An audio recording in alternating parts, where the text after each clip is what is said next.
मूं तोखे केॾो चाहियो पर तो न मूंसां निभायो।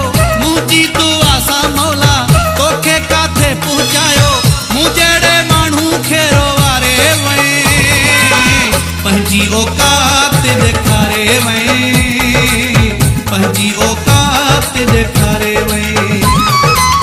पंहिंजी औकात ॾेखारे वएं।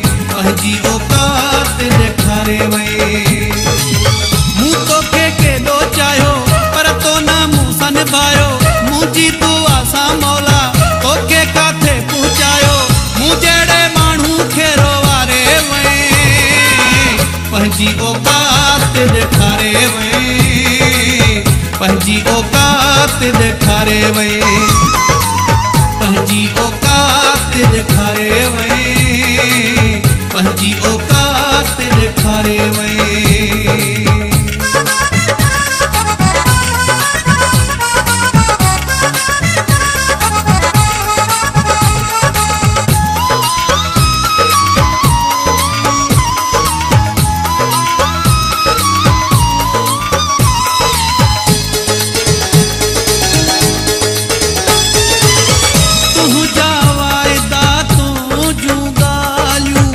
इहा तुंहिंजी अदाकारी हुई।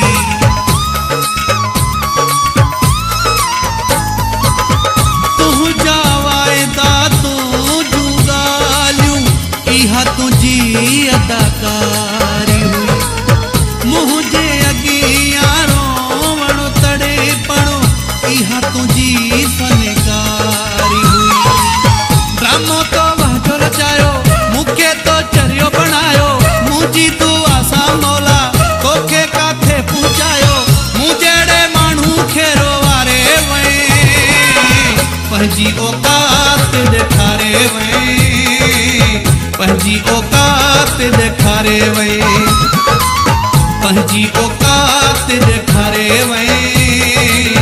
पंहिंजी औकात ॾेखारे वएं।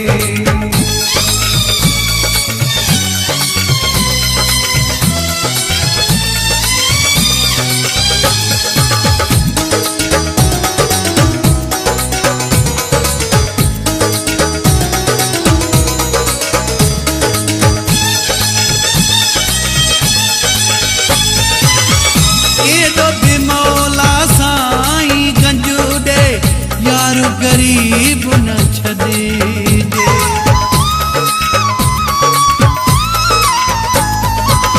केॾो बि मौला साईं गंजू ॾे यार गरीब न छॾे। जंहिंसां नसीब मिले माण्हूअ जो अहिड़ो नसीब न छॾे। भाग खे तो ठुकरायो अहिड़ो कंहिं तोखे पढ़ायो। मुंहिंजी दुआ सां मौला तोखे काथे पहुचायो। मूं जहिड़े माण्हू खे रोवारे वएं पंहिंजी औकात ॾेखारे वएं। पंहिंजी औकात ॾेखारे वएं। पंहिंजी औकात ॾेखारे वएं। पंहिंजी औकात ॾेखारे वएं।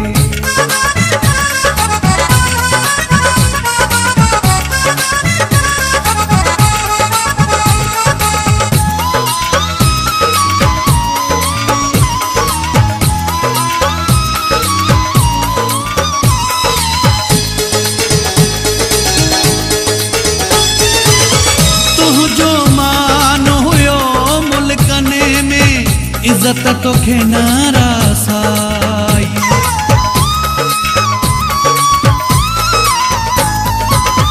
तुंहिंजो मान हुयो मुल्कनि में इज़त तोखे नारासाई।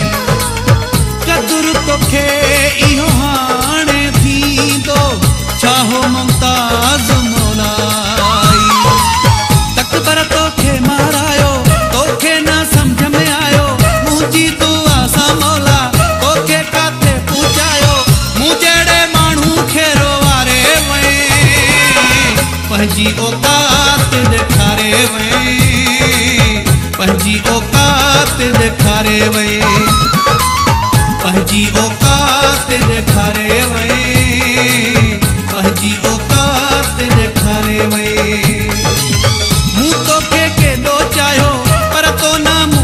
पायो मुंहिंजी दुआ सां मौला तोखे काथे पहुचायो मूं जहिड़े माण्हू खे रोवारे वएं पंहिंजी औकात ॾेखारे वएं पंहिंजी औकात ॾेखारे वएं पंहिंजी औकात ॾेखारे वएं पंहिंजी औकात ॾेखारे वएं।